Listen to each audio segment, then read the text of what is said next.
La Cafetera es un programa de radio que se financia gracias a las aportaciones de los oyentes. Si te gusta el periodismo que defiende y sientes que te acompaña, hazte mecenas y ayúdanos. Infórmate en radiocable.com/mecenas. Hola Cafetera, me llamo Hugo y os hablo desde Suiza, donde vivo hace más de un año.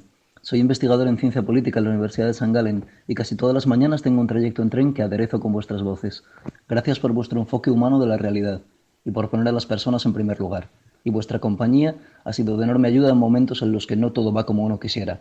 No perdáis nunca esa ilusión que transmitís y que resulta inspiradora para vivir el día a día con la perspectiva de que un mundo mejor es posible.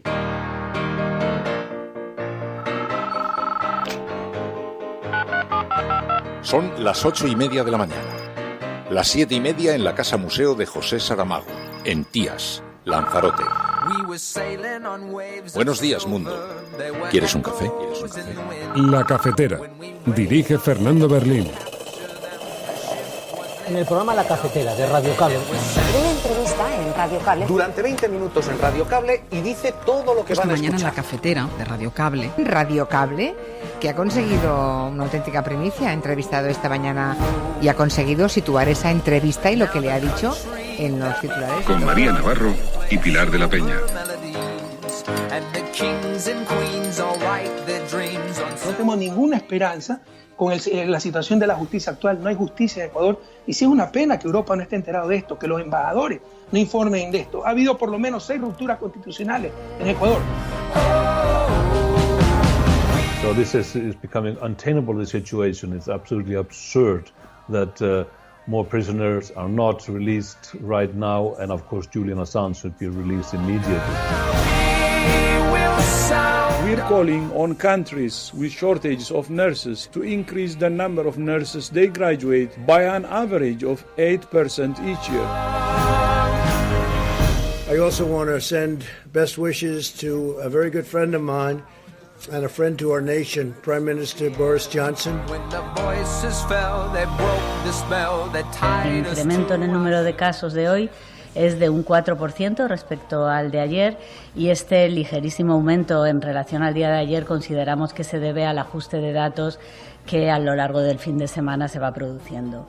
Pero realmente la tendencia descendente es lo que seguimos observando en lo notificado en los últimos días. Quiero poner de manifiesto el estudio que hemos ya encargado y se va a empezar a hacer en los próximos días, un estudio de seroprevalencia. Quería hacer algunas aclaraciones, informaciones varias. En primer lugar, para recordar la definición de caso con la que estamos trabajando en España, relativa a definición de caso de coronavirus. Es una de las definiciones de caso de las más exigentes y rigurosas que hay en Europa.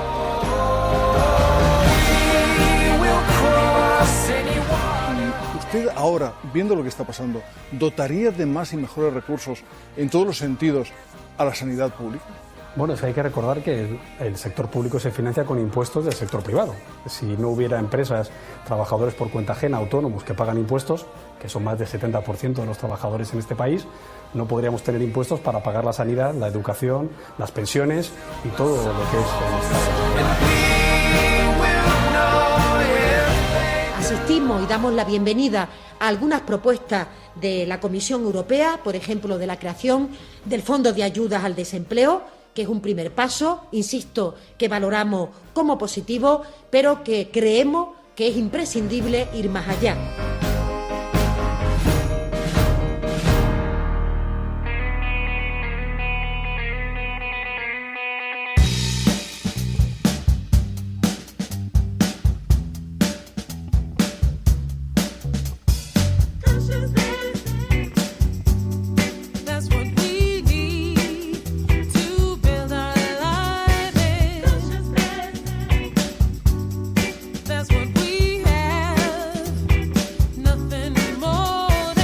Claro, estaba escuchando esas palabras de Pablo Casado. Ayer era entrevistado en televisión y tuvo que hacer verdaderos equilibrios para esquivar la pregunta del periodista cuando le preguntaba sobre la financiación de la sanidad. Esquivaba la subida de impuestos, además de reconocer implícitamente que los impuestos son necesarios y que todas todas esas promesas de las bajadas de impuestos lo único que hacen es deteriorar el sistema público, pero hacía verdaderos equilibrios para esquivar la pregunta. Y me llama la atención porque leyendo algunos artículos en la prensa de los últimos días, una de las cosas que nos sorprende, observando la prensa internacional, es que la confrontación española es casi única en Europa. Lo hemos visto, esto lo publicaba el diario El País, pero en efecto un análisis de los medios de comunicación, el nivel de hostilidad que hay en este país, de confrontación que se está produciendo, lo hemos visto con este debate que ha suscitado entre la izquierda y la derecha esta enorme batalla.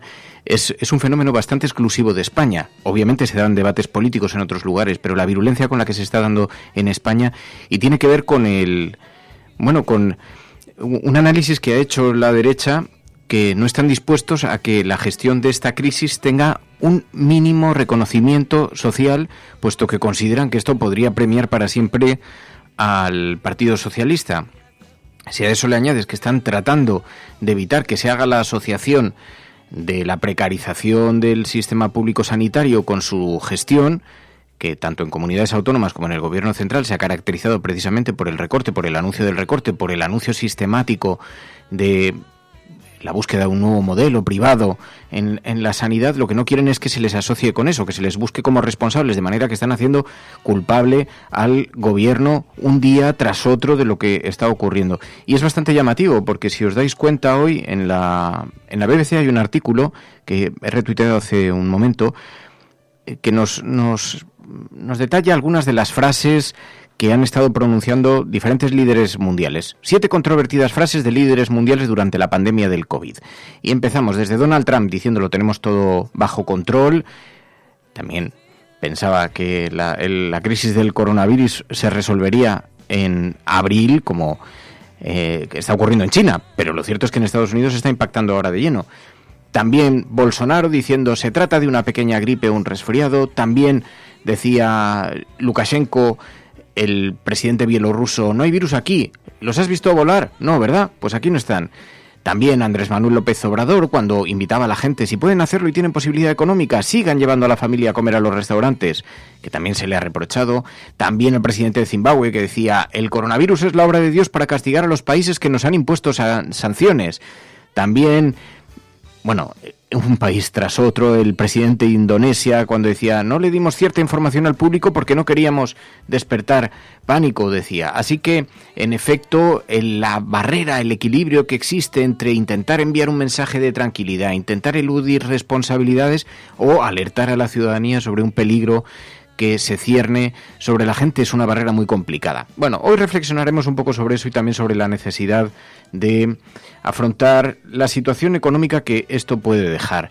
Almohadilla, la cafetera, rescaten. Almohadilla, la cafetera, rescaten. Se producen hay diferentes propuestas globales para afrontar esta crisis y se pide la concertación de la sociedad, el mundo de la empresa, intentar buscar un camino único para tratar de afrontar la crisis económica que parece que se avecina. Y para eso se está pidiendo una suerte de gran conferencia global que sienten en la misma mesa a todos los sectores que puedan influir. Bueno, pues de esto vamos a hablar hoy en la cafetera. Muy buenos días a todos, bienvenidos una mañana más a este programa. Gracias por estar ahí, gracias por participar en el debate con ese hashtag almohadilla, la cafetera rescaten. María Navarro, María.es, muy buenos días. Muy buenos días. ¿Qué tal llevas no sé cuántos días de confinamiento?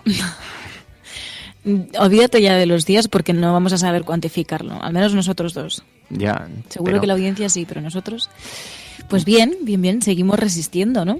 Bueno, os pedimos vuestra ayuda. Ya sabéis que tenéis un número de teléfono y queremos saber cómo os encontráis, cómo estáis pasando estos días. Son días también, en cualquier caso, trascendentales. Algún día miraremos hacia atrás y recordaremos esta etapa, así que os pedíamos... Hay un número de teléfono, 627-002-002, con un WhatsApp.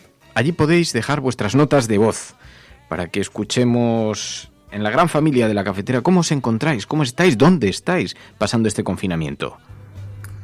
Hola Fernando, hola María, hola cafetera. Soy Paco Vázquez y os envío este audio desde Kuwait, donde trabajo y vivo con mi mujer.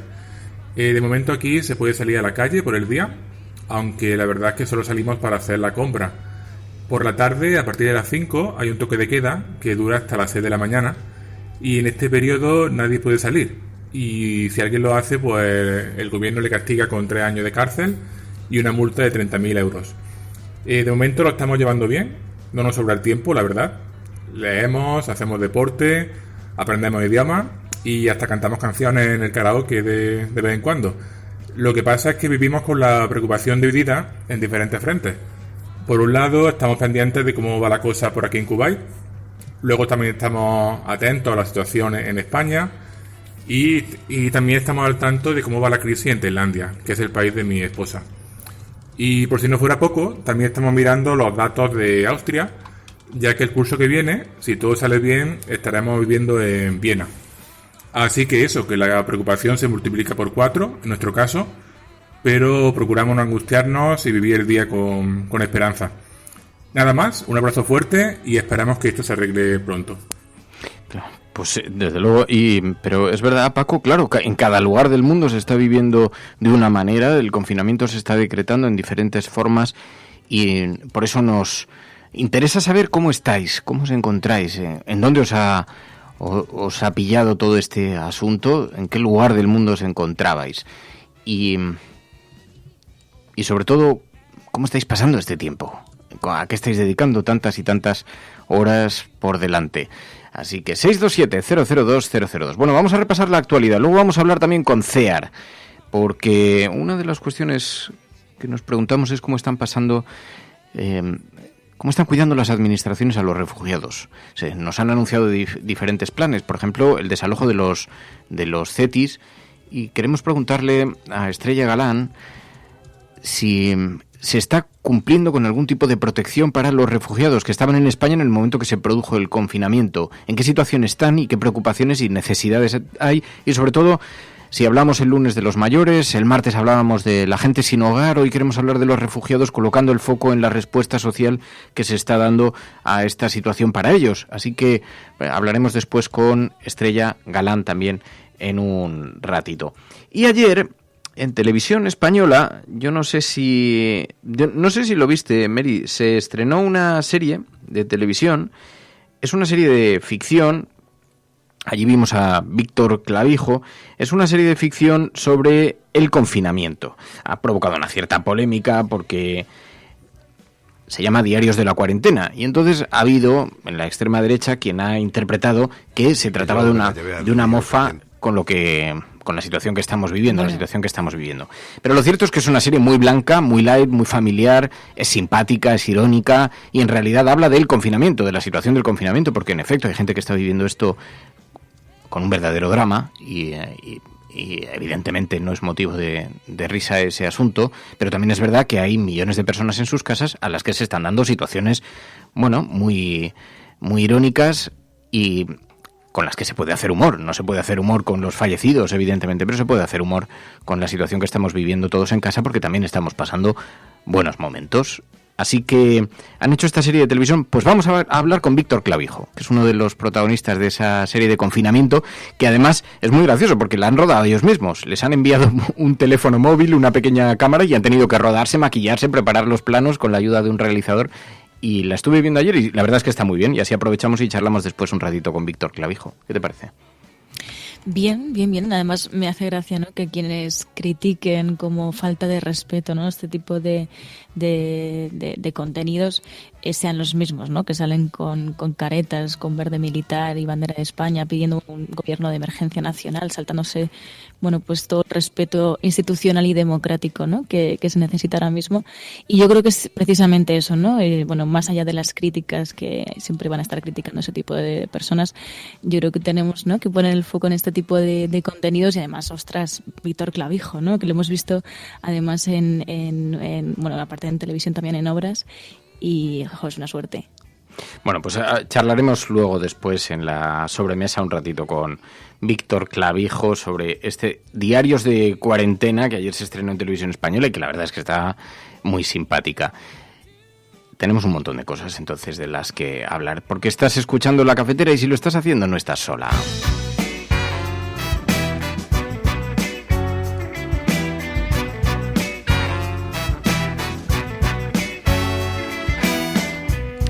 Y en efecto hay una gran preocupación por la situación económica global y desde todos los foros se pide el concierto de la sociedad, los agentes sociales y los actores empresariales para buscar soluciones, para buscar una salida en forma de estímulos a la crisis económica que se prevé. Los líderes mundiales han instado al G20 a dar una respuesta global. La carta de expresidentes y altos cargos plantea una conferencia de donantes, reclaman reforzar las instituciones, también más fondos a Naciones Unidas, condonar deuda.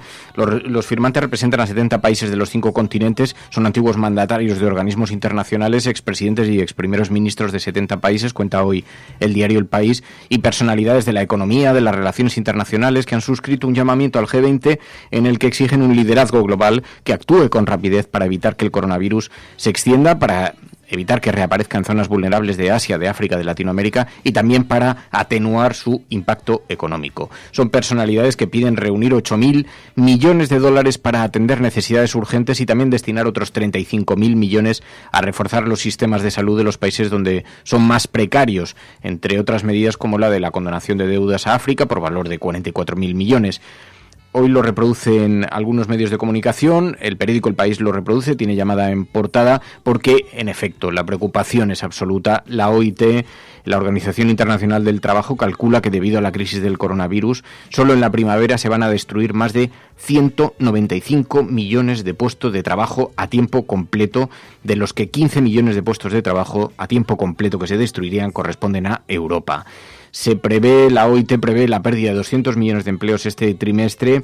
El desplome del mercado laboral mundial por la pandemia puede ser el más acusado desde la Segunda Guerra Mundial y, por lo tanto, la preocupación global por las consecuencias que puede acarrear esto para la prosperidad y para la ciudadanía, pues son muy inquietantes, son muy evidentes. Es una caída extraordinaria, decía el director de la OIT, que advierte de que la gran cantidad de medidas que están utilizando los países para proteger los puestos de trabajo algo amortiguarán, pero decía, debemos reconocer que muchos gobiernos están haciendo lo correcto, pero la preocupación de estas cifras se instala en la vida pública.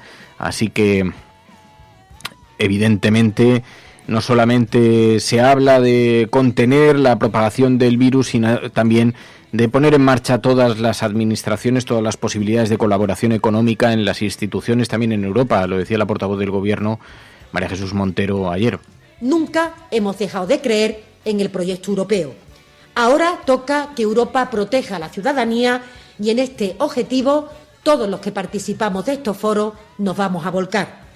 Y por eso insistimos en que en la reunión de hoy, de la que posteriormente la vicepresidenta le podrá dar mayor concreción, mayor contenido, seguiremos manteniendo esta posición, porque cuanto más fuerte sea España, más fuerte será Europa, y cuanto más fuerte sea Europa, evidentemente lo serán los países que la componen. Asistimos y damos la bienvenida a algunas propuestas de la Comisión Europea, por ejemplo, de la creación del Fondo de Ayudas al Desempleo, que es un primer paso, insisto, que valoramos como positivo, pero que creemos que es imprescindible ir más allá.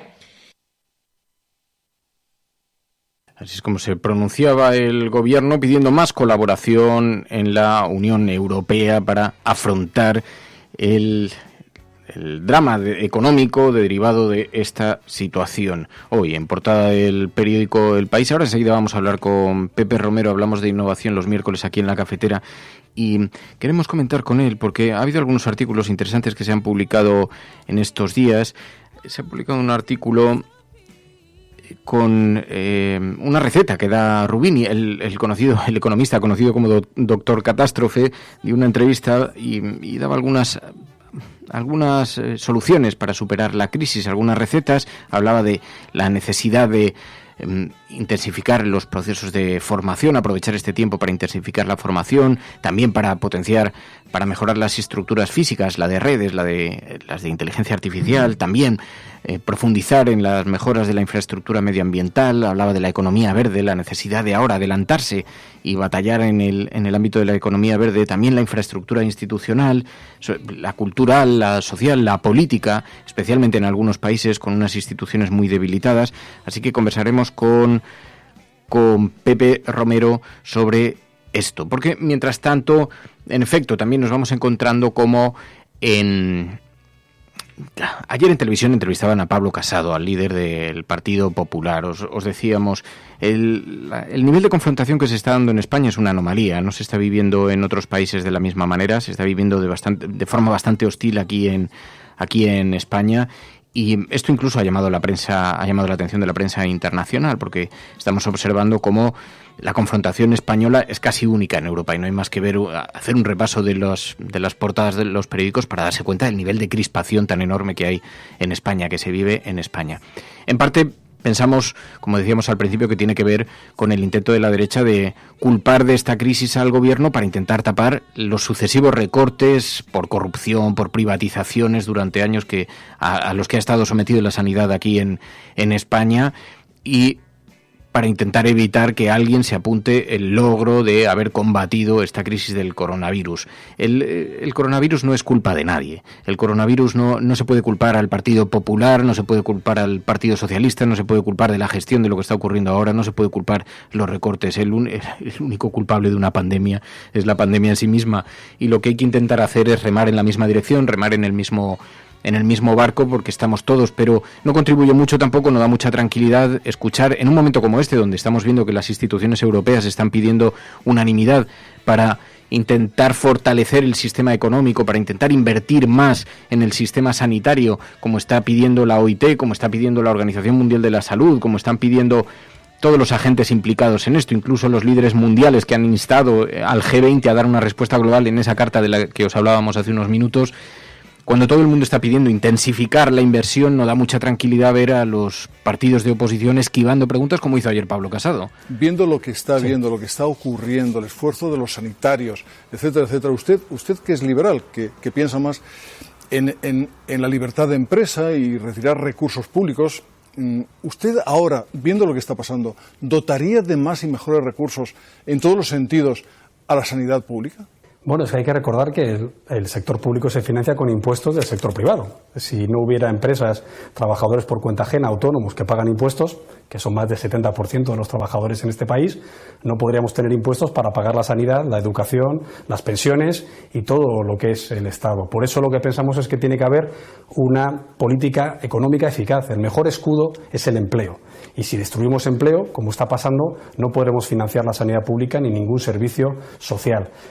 Indiscutiblemente es un buen escudo tener una situación de empleabilidad alta, es un buen escudo tener un sistema empresarial fuerte, porque evidentemente si la gente tiene trabajos, tiene sueldos dignos y tiene situaciones que no sean precarias, pues evidentemente paga impuestos y por lo tanto esos impuestos financian servicios públicos. Pero para eso no hay que prometer bajadas de impuestos, para eso hay que apostar por la sanidad pública, y es exactamente lo que estaba tratando de esquivar ayer Pablo Casado. Y si además intenta tapar años de recortes, de corrupciones, de privatizaciones, pues entonces tenemos la combinación perfecta, y quizá eso nos ayude a explicar por qué este nivel de hostilidad en el Partido Popular, por qué el Partido Popular está tratando de convertir el coronavirus en una nueva arma de oposición en esta confrontación española que, como decimos, es casi única en Europa. Bueno, ¿qué soluciones se pueden aportar? ¿Qué es lo que se puede? Vamos a intentar ser proactivos. ¿Qué soluciones están proponiendo quienes entienden de esto?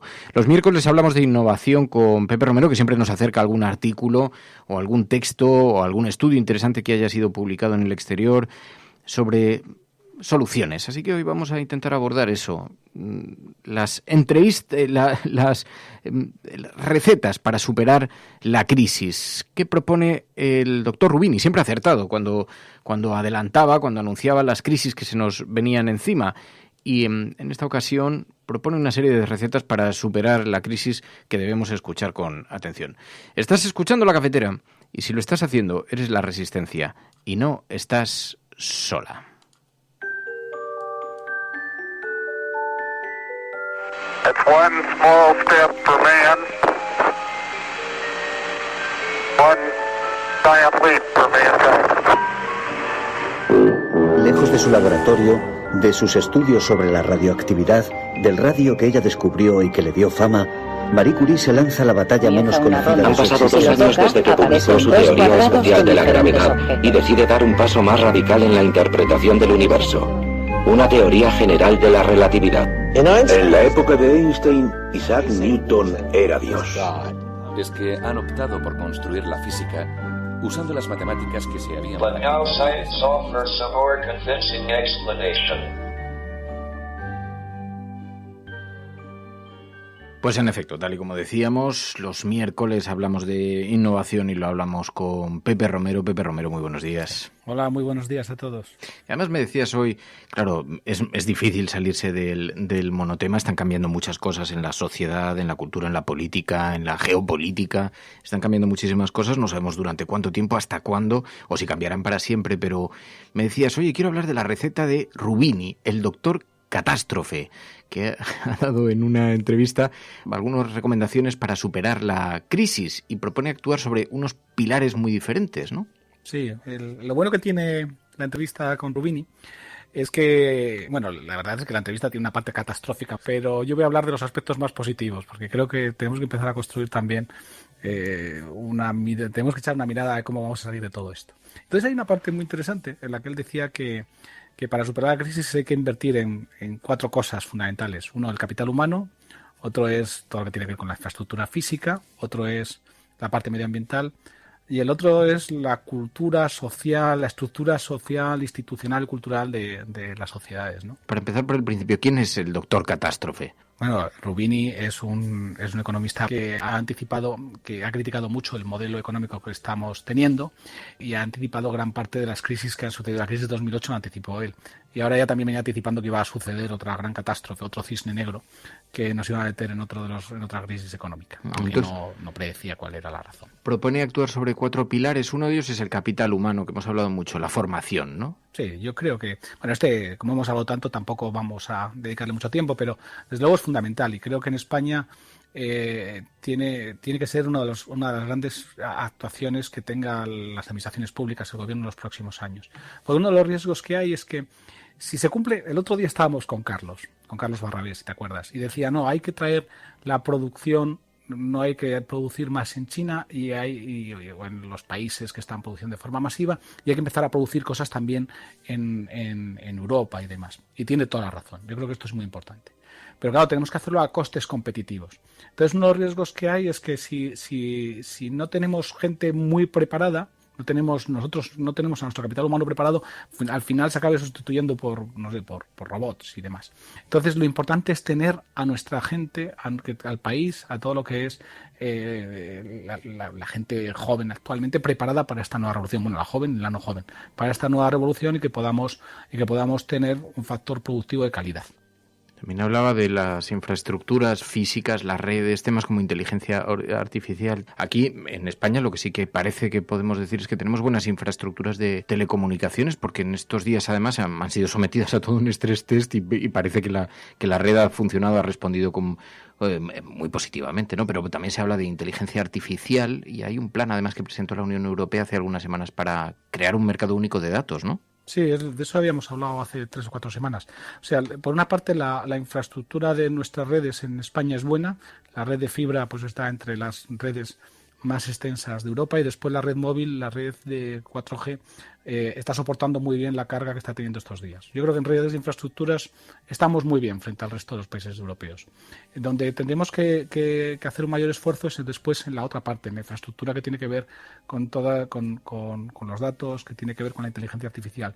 Y aquí servirá lo que también comentábamos hace un par de semanas, que era el plan que ha presentado la Unión Europea para la creación de un mercado único de datos, porque tener datos de calidad, ser capaz de aprovechar los datos es la base para poder aprovechar toda la potencialidad de la inteligencia artificial.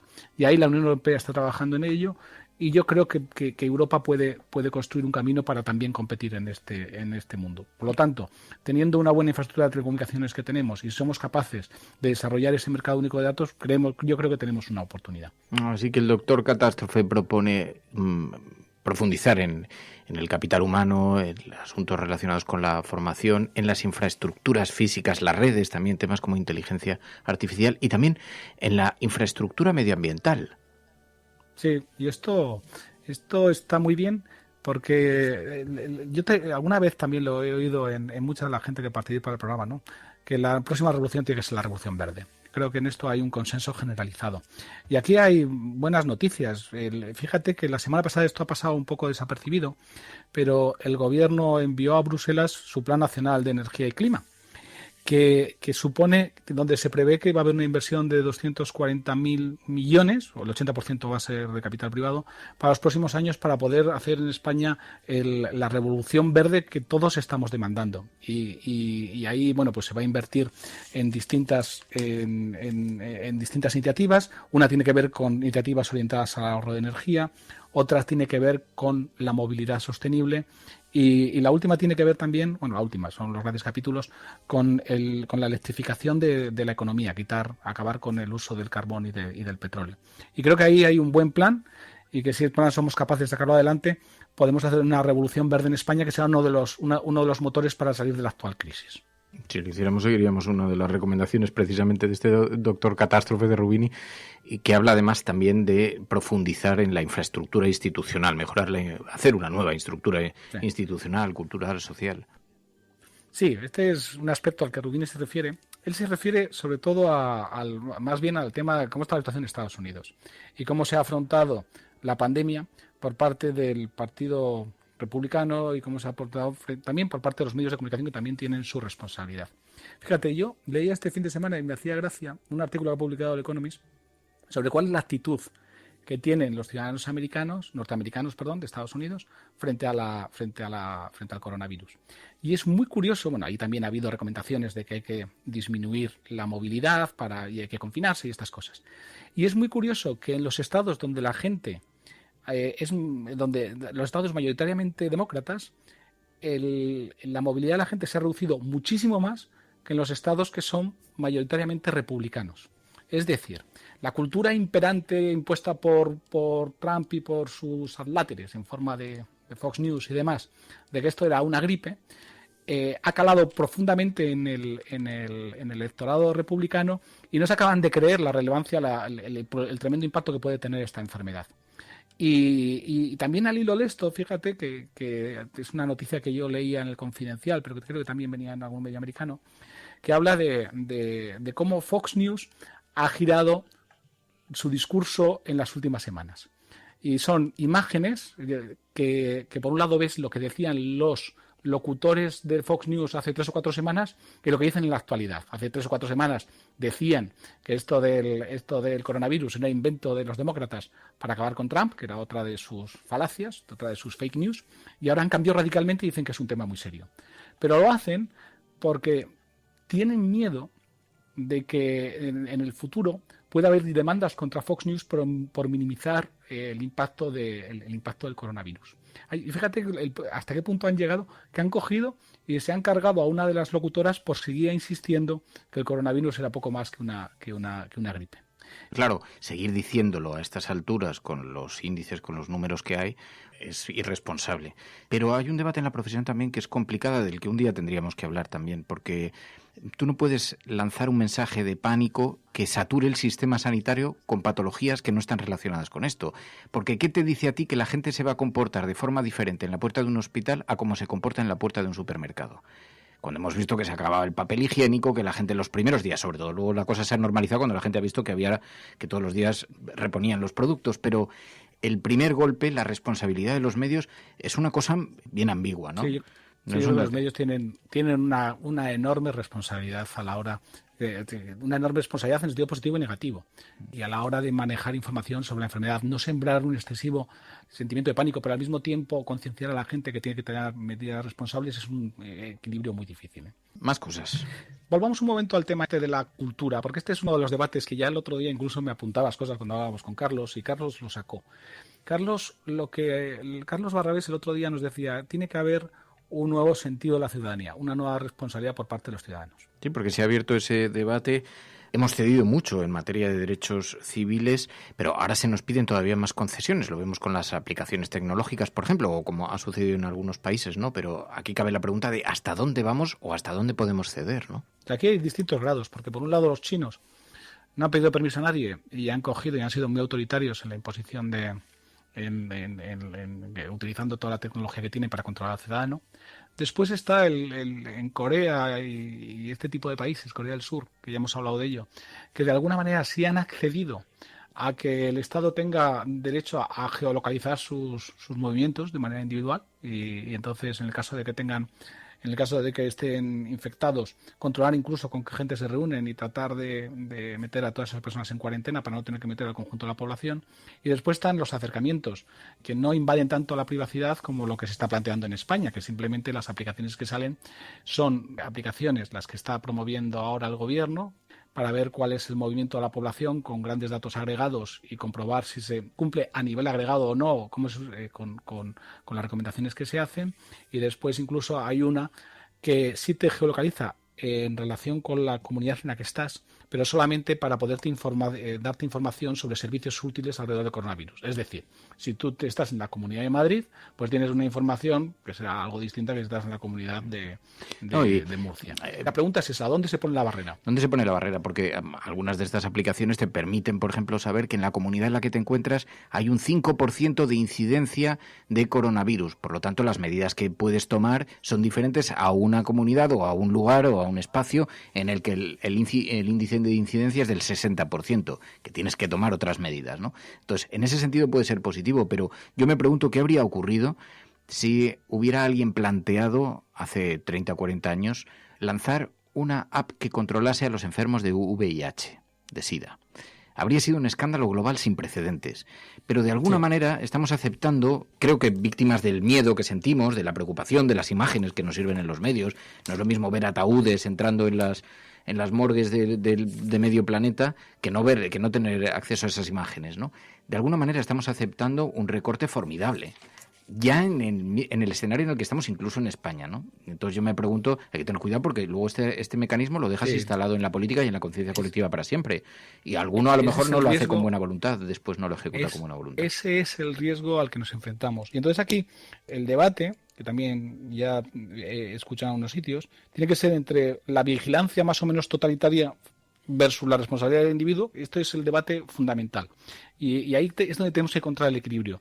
Desde luego yo me inclino por la responsabilidad individual frente a una vigilancia totalitaria, pero posiblemente eso exige de los ciudadanos un nivel de responsabilidad muy superior al que hemos aceptado tradicionalmente en relación con este tipo de cosas. Pues Pepe Romero, ¿qué tal estás tú, por cierto? Yo estoy estupendo. Bueno, yo no disfruto tanto del confinamiento como tú, que ya te... Bueno, pero porque yo venía ya entrenado. O sea, tú estás entrenado y entonces te lo pasas bomba. 20 años trabajando en casa y... Eres un eremita y metido, claro. Un ermitaño, estás feliz metido ahí en tu cueva. Estoico. A mí no, a mí me gusta salir a la calle. Ya, depende para qué, pero bueno. Pero es verdad, sí. Pero en fin, oye, pues nada. Me gustan mucho los bares y realmente eso lo echo de menos. O cualquiera diría que te pasas la vida haciendo vida nocturna. No quiero decir que sea un alcohólico, pero sí me gusta mucho la cultura española esa, del contacto y el bar y es una pena. ¿Te habría gustado vivir por el centro de Madrid? Porque a las 8 de la tarde acompañan al aplauso, la gente saca altavoces a las ventanas, esto te juro que es literal, ¿eh? Y pone música de bar. Y entonces, bares, qué lugares tan gratos para conversar. Y entonces la gente empieza, ¡viva los bares! Y aplauden. Esto pasa en el centro. ¿Sabes? Sí. No, yo eso lo echo de menos, sí. Yo me imagino.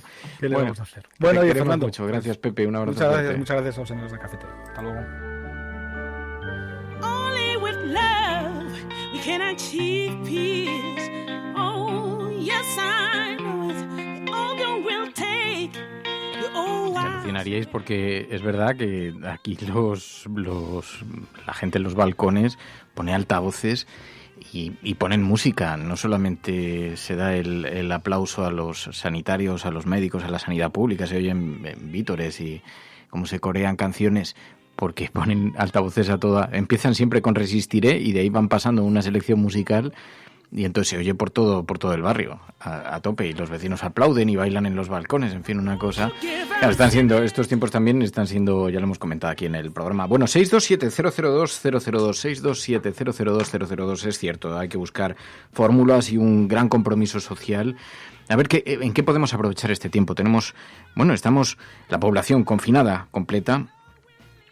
Y honestamente es un drama, es evidente, nadie le puede quitar el hierro que tiene, pero también es una oportunidad enorme para dedicar este tiempo la sociedad, como además hay expertos que creen que se podría dar cada ciertos meses al año, si los índices de ingreso en las UCI son demasiado altos, que los gobiernos puedan decretar el confinamiento, por lo menos en algunas localidades, en algunos lugares, durante algunas semanas, y que esto se repitiera con una cierta frecuencia en nuestras vidas hasta que haya tratamientos y una vacuna eficaz lo suficientemente extendida o una población lo suficientemente ya inmunizada. Bueno, pues es una oportunidad para un país que se va a encontrar en una situación muy complicada económicamente, pero también es verdad que tanto para oportunidades de formación como otras cuestiones que podamos aprovechar este tiempo de frenazo para desarrollar, para poner en marcha, pues quizás sería el momento de que alguien estuviera pensando. Bueno, 627-002-002, ¿cómo estáis en todo caso? Porque algunos de los oyentes de este programa también nos dicen, a mí me toca trabajar y no en las condiciones más seguras. Buenas noches, cafetera. Soy Kaidon y quería hablaros un poco de la situación que se está viviendo en Metro de Madrid con esto de la cuarentena, ya que yo soy maquinista. Y os quería hablar particularmente de dos hechos. El primero de ellos es cómo nos ha tratado la empresa. Porque parece mentira, pero con esta gran crisis que estamos sufriendo todos, Metro de Madrid nos ha dejado prácticamente desatendidos. Tardaron muchísimo tiempo en aplicar medidas de calado y posteriormente nos dijeron básicamente buscaos la vida, porque nos dieron 10 euros en nómina para que nos intentáramos comprar los geles higienizantes y los guantes. Posteriormente nos dieron una mascarilla y un par de guantes para toda esta crisis y que solo podemos utilizar en el caso de que saliéramos al recinto de viajeros, lo cual no deja de ser increíble, la verdad. Y luego otro hecho que me parece bastante curioso, y es que, bueno, como yo estoy conduciendo mucha gente todos los días, y incluso en esta crisis del coronavirus se está viendo un flujo de gente que la verdad que es increíble, y cabe preguntarnos realmente hasta qué punto los empresarios están obligando a muchas personas a ir a trabajar cuando son trabajos claramente no esenciales, al final tratando a estas personas como si fueran ganado. ¿Qué tiene que ocurrir para que nos demos cuenta que el capitalismo nos usa como si fuéramos simples números, herramientas y que no les importamos absolutamente nada? Es que estos días se está viendo que importa más la economía que la salud. En fin, un abrazo a todos y cuidaos. Pero fíjate, Caído, en esto a lo que te refieres, que un oyente de la cafetera también denunciaba en estos días, nos decía Airbus, una empresa gigantesca, 13.000 empleados entre fijos y subcontratados entre Getafe y Barajas, y decía, y ha sido una verdadera heroicidad intentar solamente plantear que pasásemos el confinamiento en casa, cuando además la mayor parte de los puestos podemos trabajar a distancia, y decía que allí había unas resistencias brutales que solamente dispensaban a enfermos, a gente con hijos desescolarizados, y nos decían, es que es un alarde de ideología presentista, un foco bestial de contagios, y han estado durante días intentando evitar que la gente se quedase confinada en casa y pudiera teletrabajar, pero este presentismo que hay en la cultura empresarial española pues es muy importante, y también en este sentido es muy probable que esto esté empezando a cambiar también. Obviamente no puede ocurrir en un puesto como el tuyo, maquinista de Metro de Madrid, pues es difícil, pero muchos de la gente a la que ves allí, que nos dices, pues probablemente podrían trabajar a distancia, ¿no? Y en esto se necesita un cambio cultural importantísimo también, pero en efecto nos hace temer que no todo el mundo se está tomando este confinamiento con toda la seriedad que requiere, ¿no? Bueno, esto es La Cafetera, y si lo estás escuchando no estás sola.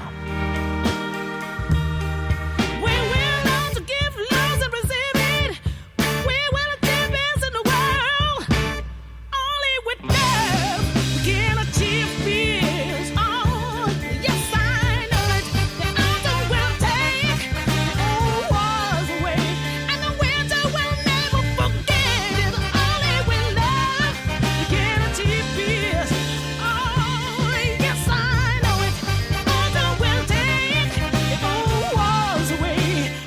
decir todos los periódicos del mundo lo que quieran.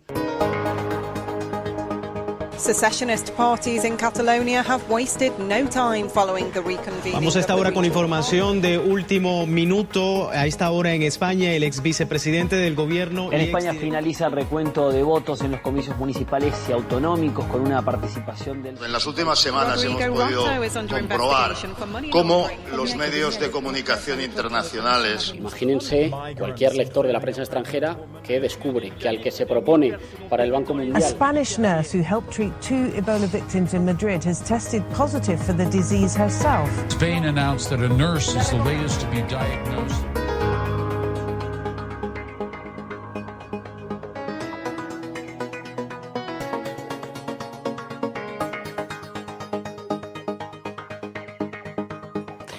Bueno, pues si ponemos el satélite a funcionar y hacemos un pequeño planeo por la situación en este planeta. Fijaos, por ejemplo, la Organización Mundial de la Salud, en el Día Mundial de la Salud pedía el director general mejorar la situación del sector de enfermería en el mundo que nos ha tocado vivir, decía el director general de la Organización Mundial de la Salud. Global shortfall of 5.9 million nurses, especially in Africa, Southeast Asia, the Eastern Mediterranean, and some parts of Latin America. We're calling on countries with shortages of nurses to increase the number of nurses they graduate by an average of 8% each year, and to implement measures to improve the employment and retention of nurses in the health system. Y claro, decíamos estos días que además todo esto está tapando también otras noticias que nos acompañaban en la prensa, algunos con más o menos discretamente en los periódicos, pero vemos el caso de Wikileaks. El portavoz de Wikileaks vuelve a pedir la liberación de Julian Assange. So this is becoming untenable, the situation. It's absolutely absurd that more prisoners are not released right now, and of course Julian Assange should be released immediately.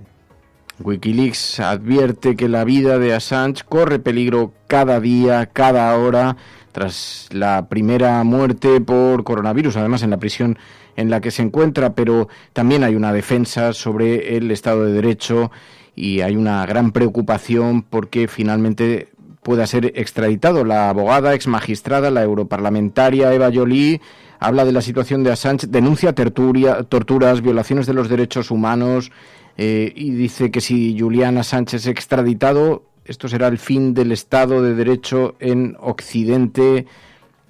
Advertencias que lanzan desde la organización, preocupación por su estado de salud, por la presión que ha sufrido. Wikileaks alerta de que la vida de Julian Assange corre peligro. Y también hemos visto en las últimas horas cómo Donald Trump enviaba un mensaje de apoyo a Boris Johnson. Le deseaba una pronta recuperación. I also want to send best wishes to a very good friend of mine and a friend to our nation, Prime Minister Boris Johnson. We're very saddened to hear that he was taken into intensive care this afternoon, a little while ago. Y hoy está prevista la apertura de la ciudad de Wuhan, el fin del confinamiento. Envían mensajes, aprendan de nuestros errores. Hoy, 8 de abril, se prevé la apertura de la ciudad. Fijaos para que os hagáis una idea. Más de 40.000 sanitarios acudieron a la ciudad para ayudar a los residentes a superar, a afrontar este virus. Bueno, 40.000 personas que ahora vuelven a sus domicilios. Una gran caravana escoltada por la policía, recibida con todos los honores en su lugar de residencia. Estas 40.000 personas que llegaron a la ciudad en su regreso a casa, ahora que la ciudad tiene prevista la reapertura. En la jornada de hoy, 8 de abril, los 40.000 sanitarios de todo el país que acudieron a Wuhan para ayudar en las emergencias sanitarias son tratados ahora como héroes, con la difusión de las imágenes, autobuses de sanitarios abandonando la ciudad, escoltados por la policía, con columnas de uniformados saludando el paso, a estos considerados los héroes de la gran crisis del coronavirus en China, los aterrizajes de los aviones donde les esperan comités de recepción, imágenes distribuidas por las televisiones, por los medios de comunicación, con himnos y músicas patrióticas.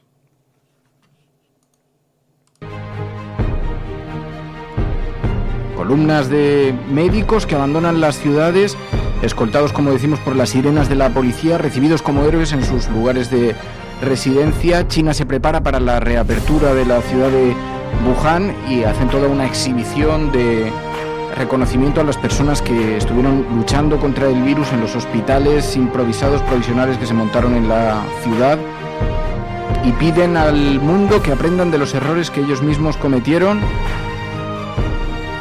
Hoy día 8 está prevista la reapertura de la ciudad, así que se espera con mucha expectación la manera en la que puede una ciudad como esta volver a una cierta vida normal, y también la preocupación de que pueda haber un resurgir del virus en algún momento. Pero mientras tanto, la jornada de hoy se prevé histórica en ese sentido, porque se pone fin al confinamiento que ha mantenido a los ciudadanos de esta importantísima megalópolis en sus casas durante estos meses, durante estas semanas. Bien, bueno, mientras tanto también Rafael Correa ha sido sentenciado y, fijaos, decía, antes de conocerse la sentencia, solamente ha habido pruebas falsas, decía Rafael Correa en Televisión Española en una entrevista. Esto es una trampa, ¿no? Que obviamente están aplicando la teoría Roxin de autoría inmediata por dominio de la organización. Eso se aplicó para los criminales nazis, para las mafias, para los delitos contra lesa humanidad. Sería la primera vez que se aplique un delito de soborno que tampoco ha existido, ¿eh? Usted habla de financiamiento ilegal. Si eso fuera cierto, es delito electoral, no es penal, pero tampoco es cierto. Con mucha mala fe han inventado archivos, han utilizado gente corrupta como siempre para prestarse a la cooperación eficaz, como hicieron contra Lula, contra Cristina. Esa es la táctica.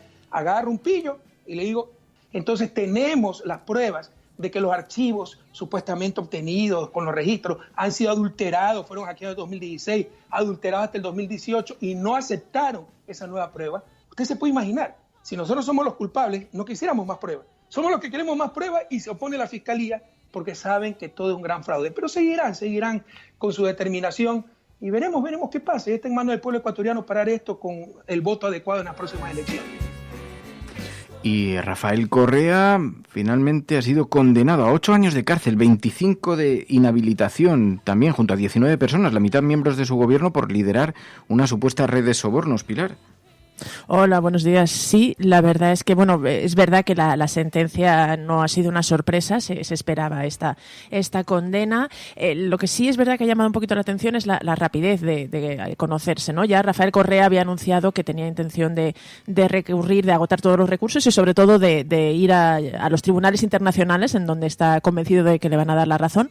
De momento la Corte Nacional, que es el máximo tribunal de justicia ordinaria de Ecuador, ha dictado esta sentencia, que sobre todo son 8 años de cárcel y 25 de inhabilitación, porque aquí hay una pequeña clave que es interesante, y es que Rafael Correa, aunque ahora mismo está viviendo en Bélgica, donde su mujer estaba estudiando presentarse a las presidenciales de 2021 con una fórmula parecida a la que utilizó Cristina Kirchner en Argentina, es decir, como número 2 de una persona de su confianza o de una persona que fuera el presidente y él fuera de número 2.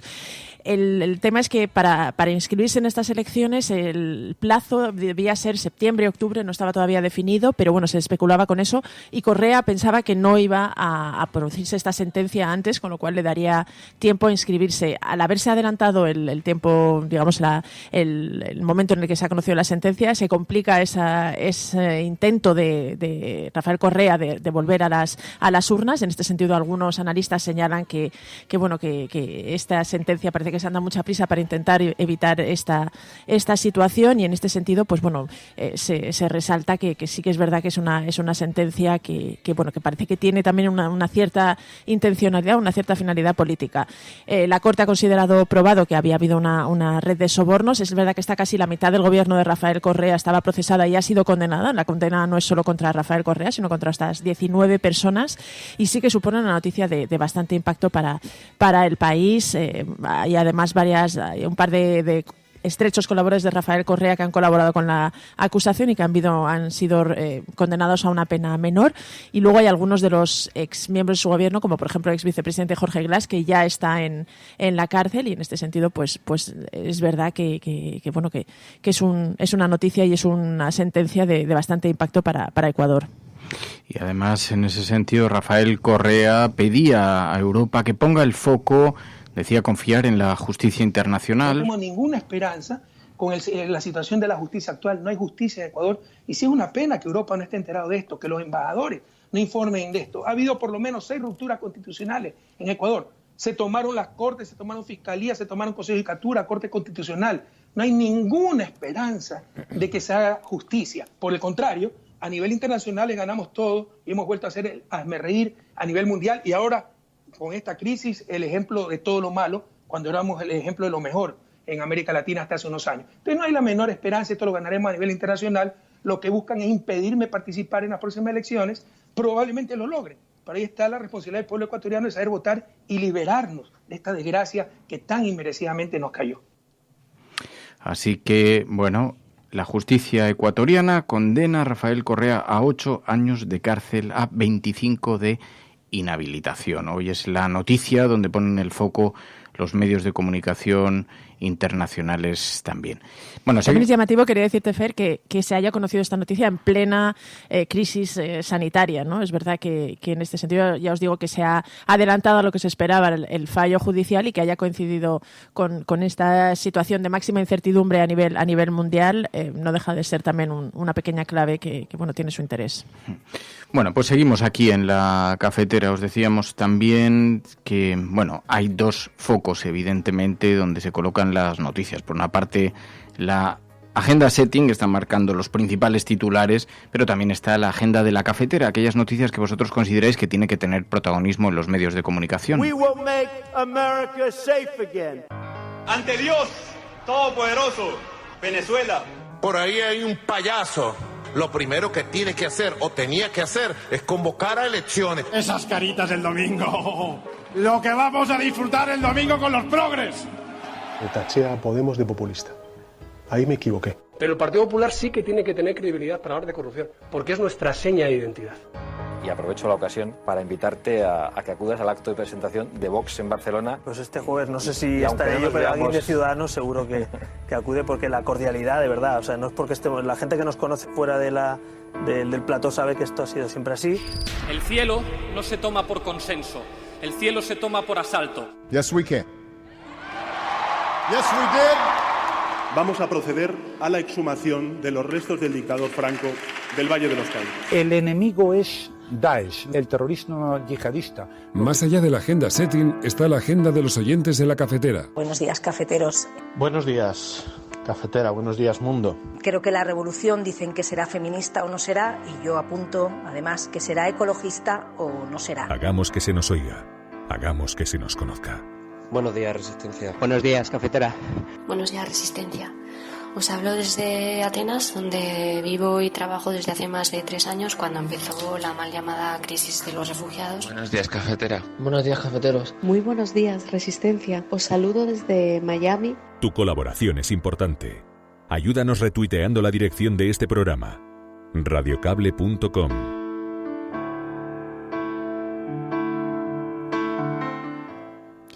Bueno, pues empezamos con una información relacionada con algo que veníamos anunciando. Como dijimos aquí, el barco de rescate Alan Kurdi partía hace unos días hacia el Mediterráneo para empezar esa labor de rescate y ya hemos conocido los primeros rescatados. Lo contaba la propia ONG alemana CI desde su cuenta de Twitter y también desde un comunicado en su página web. Decían que este lunes su tripulación a bordo del Alan Kurdi rescataba a 150 personas porque, como dicen, incluso cuando la vida en Europa casi se ha detenido, se deben proteger los derechos humanos y ahora necesitan un puerto seguro. En concreto, el rescate se produjo el lunes por la mañana. Empezó el rescate de 68 personas y por la tarde el rescate de otras 82. Según contaban, la milicia libia puso en peligro el rescate y disparó al aire. Y entonces, después de disparar al aire, aproximadamente la mitad de las personas que estaban en el bote de madera saltaron al agua en pánico, sin chalecos salvavidas, e intentaron nadar hacia el Alan Kurdi. Después de este rescate de estas 150 personas, insisten en que necesitan puerto seguro para desembarcar a estas personas. Y también, en otro orden de cosas, pero no menos importante, nos enviabais varias de vosotras esta información de que se cumplen 17 años sin José Couso. Lo contaba la propia periodista Olga Rodríguez. Decía desde su cuenta de Twitter: hace 17 años era asesinado por el ejército estadounidense en la capital iraquí cuando grababa desde el hotel donde nos alojábamos los periodistas que cubríamos la invasión llamada guerra. Y en relación a esto, el diario.es destacaba que la familia de Couso no podrá reunirse ante la Embajada de Estados Unidos por primera vez en 17 años. La familia del cámara de televisión José Couso se ha visto obligada por la situación actual a aplazar la concentración que desde hace 17 años celebra ante la Embajada de Estados Unidos en Madrid, por, como dicen, causas de fuerza mayor que todos conocemos. En este comunicado, la familia explicaba que se decide aplazar pero no anular, porque decían: seguiremos en la lucha y no abandonaremos la posibilidad de vernos, abrazarnos y gritar como cada 8 de abril. Así lo explicaba la familia Couso en un comunicado y insistían en esto mismo, en que se decide aplazar y no anular.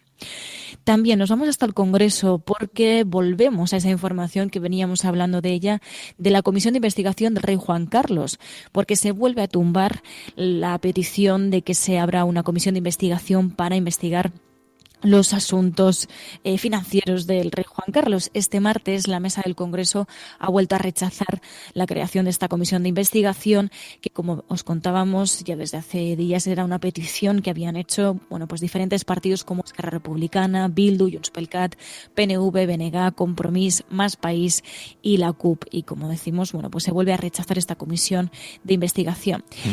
Y además, ayer precisamente Echenique, sobre esta comisión de investigación, hizo la siguiente reflexión. Hemos votado a favor en la mesa, aunque la propuesta ha decaído porque la mayoría de la mesa ha decidido no calificar la comisión de investigación.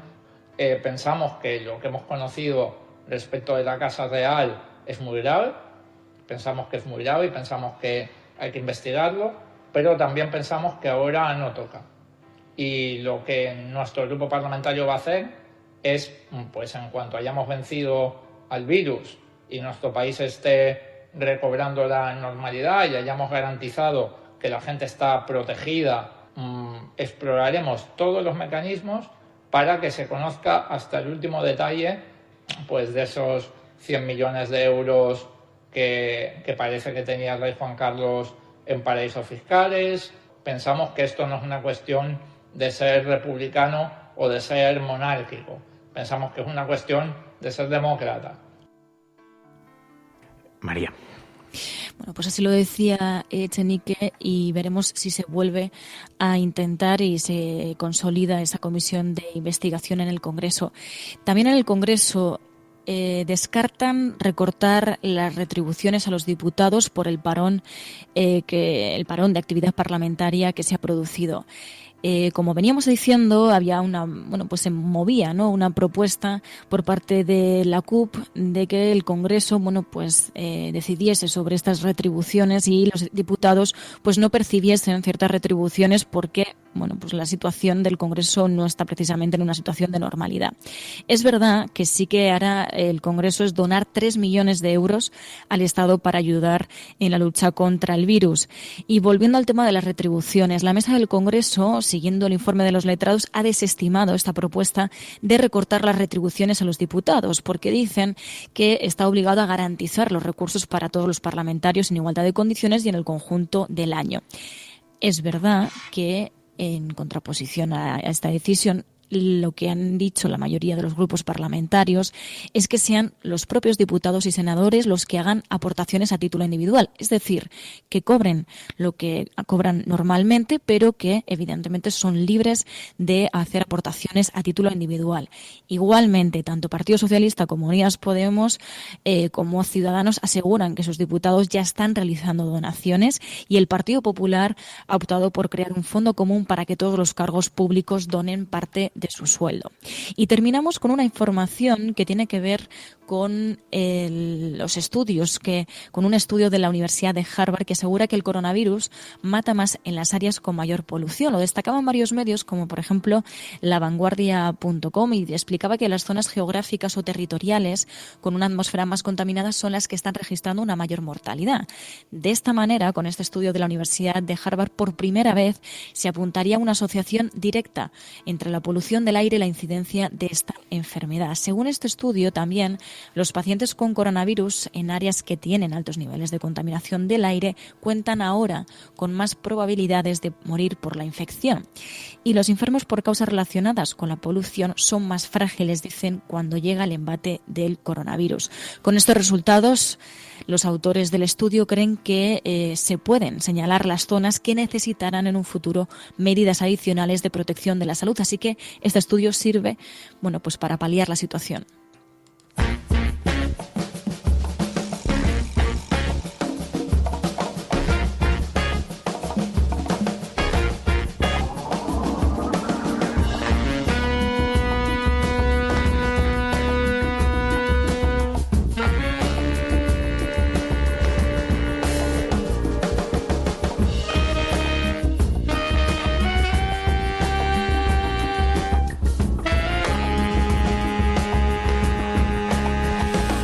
Claro, hay días que pillamos a Javier Gallego desplazándose hacia su centro de trabajo. Hoy no sé si ya te pillamos dentro del búnker, porque se te oía algo entrecortado. Javier Gallego, sí, de hecho incluso cerramos la cancela para bunkerizar más el espacio. Así que pero me he acercado lo más posible a la calle para que entre la señal alta y clara. Ahora se te oye correctamente, se te oye mejor.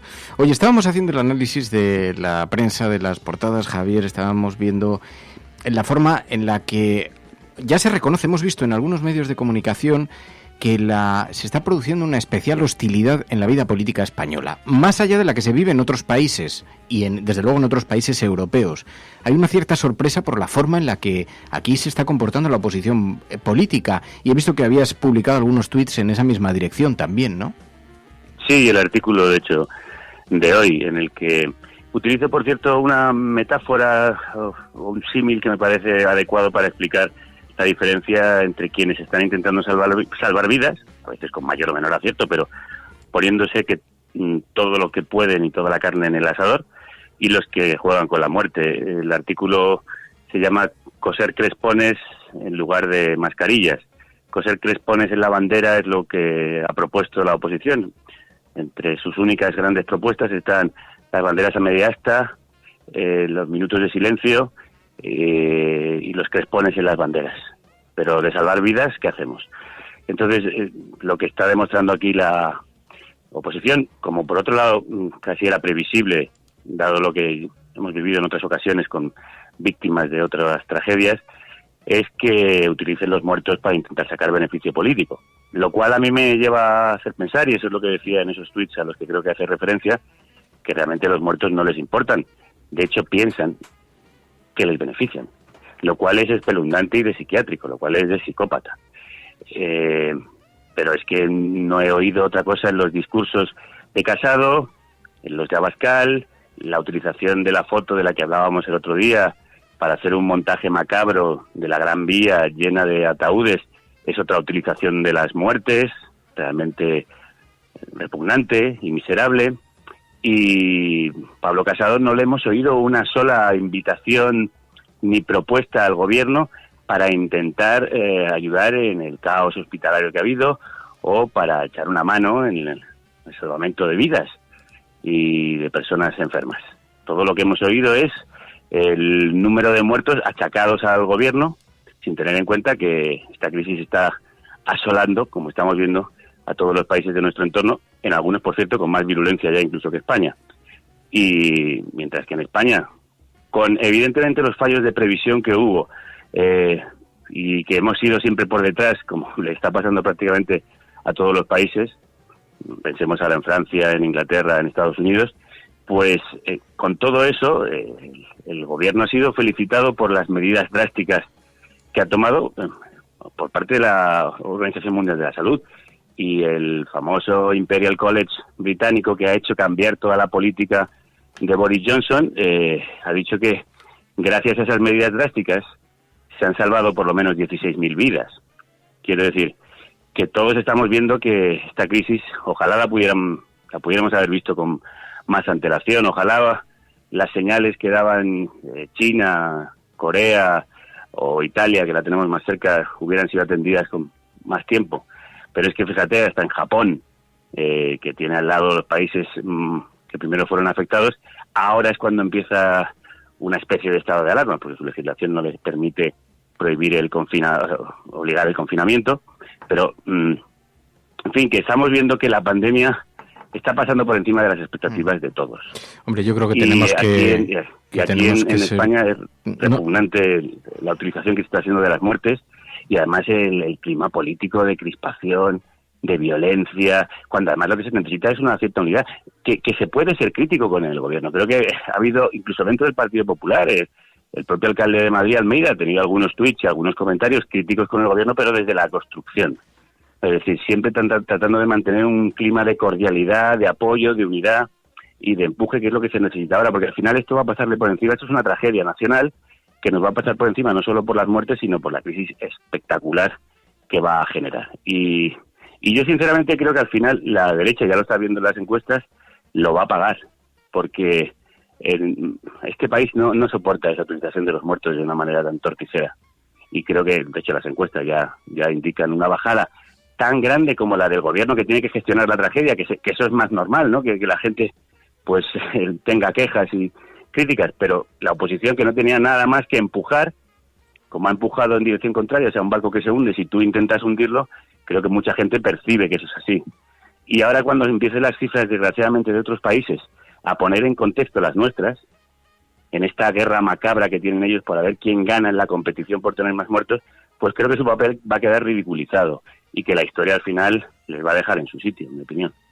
Bueno, teniendo en cuenta que nos enfrentamos a la peor pandemia que ha vivido la humanidad desde que tiene una cierta prosperidad económica, y que las reacciones hayan sido desiguales, pues tiene un sentido, en fin, discutir esto a veces es absurdo. A mí me daban una clave el otro día, que luego cuando conversemos en carne cruda, cuando charlemos, insistiré un poco en esto, porque me decían, claro, el problema aquí de la oposición que se está haciendo es una oposición básicamente electoralista. No van a permitir que el gobierno se apunte un solo tanto. Y por lo tanto, mientras puedan estar desacreditando las medidas, pero es que si a eso le añadimos que no quieren que se coloque el foco en los recortes, en la corrupción, en las privatizaciones que nos han conducido, en buena medida, a que el sistema sanitario sea incapaz de hacer frente a esto con el suficiente músculo. Con todo lo que puedan evitar distraer el debate, bien invertido estará, a pesar de que se está utilizando un tema extraordinariamente sensible, ¿no? No, creo que ahí has dado la clave, y yo he insistido esto tanto en los tweets de los que hablabas como en el artículo que publico. Es decir, va en una doble dirección. Intentar sacar rédito político de las víctimas, con la intención de derrocar al gobierno, y con la intención de ocultar los recortes y destrozos en la sanidad pública y en el estado del bienestar que ahora estamos padeciendo y que se han puesto de manifiesto con esta crisis. Es decir, como saben que muchos de ellos les están apuntando a su sistema, a su manera de gestionar, lo que tratan ahora es de apuntar a la gestión que está haciendo el gobierno en plena crisis. O sea, cuando está el barco lleno de entradas de agua, ellos están lanzando misiles para intentar hundirlo, siguiendo aquella máxima de Montoro, que se hunda España, que ya la levantamos nosotros. Pero claro, aquí estamos hablando de una crisis con miles de muertos, con un colapso sanitario, con muchísimas personas hospitalizadas. Que en ese momento tú estés pensando en tu rédito político, es psicópata, es sociópata, que además es realmente repugnante desde el punto de vista moral. Absolutamente. Pues Javier Gallego, te escuchamos en un ratito. Vais a hacer análisis de esta situación. Hoy tenéis análisis precisamente político con Nacho Escolar, con Nacho Cardero del Confidencial, también de La Marea. Bueno, tenéis diferentes, a Magda Bandera. Sí, El Mundo y un tal Fernando Berlín. Aquí luego tendremos que hacer una llamada. Pues luego conversamos, luego nos escuchamos. Gracias, Javier. Un abrazo muy fuerte. Nada, tío. Adiós, hasta luego. Bueno, seguimos aquí. Seguimos en la cafetera. Os decíamos también, estamos muy preocupados por la situación de los refugiados. ¿Cómo ha impactado toda esta situación en los refugiados, los que se encontraban en España? También las políticas de acogida, también hemos visto algunos anuncios relacionados con los CETI. Escuchas la cafetera. La cafetera es un programa de radio que se financia gracias a las aportaciones de los oyentes. Si te gusta el periodismo que defiende y sientes que te acompaña, hazte mecenas y ayúdanos. Infórmate en radiocable.com/mecenas. Bueno, y otro de los espacios que nos tiene también observando con mucha preocupación es el de los refugiados. La figura de los refugiados. Estrella Galán, secretaria general de CEAR, muy buenos días. Hola, buenos días.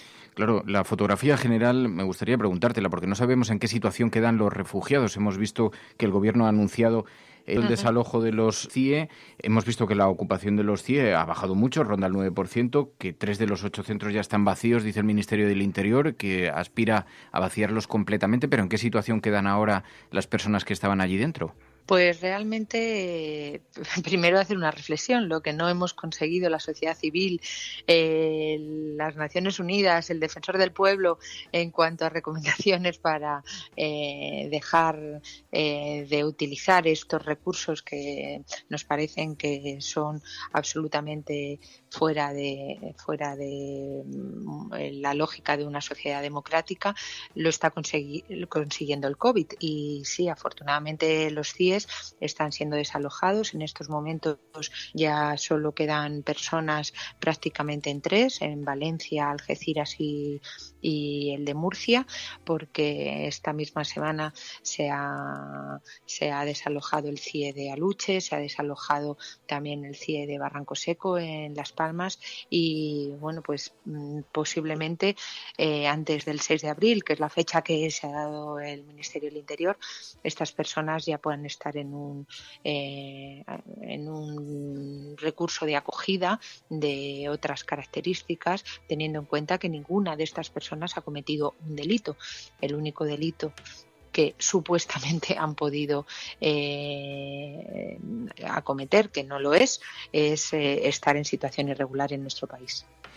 Están después también los CETI, los Centros de Estancia Temporal de Inmigrantes. Hemos visto cómo los residentes de los CETI se han manifestado su tensión por el hacinamiento que supone. Están bastante masificados. Son unas cárceles a cielo abierto. Los CETI, ¿en qué lugar quedan? Bueno, a nosotros nos preocupa enormemente la situación de los CETIs. Los CETIs en sí mismos no tienen el mismo funcionamiento que los CIES. Los CIES sí que son una suerte de cárceles, pero con menos derechos y con menos recursos para las personas que allí son confinadas. Los CETIs son recursos de acogida temporal, donde la gente normalmente entra y sale con absoluta libertad. Lo que sí que se ha convertido en una gran cárcel a cielo abierto es el Ceuta y Melilla en sí mismo, porque las personas que están allí no se les permite trasladarse a la península.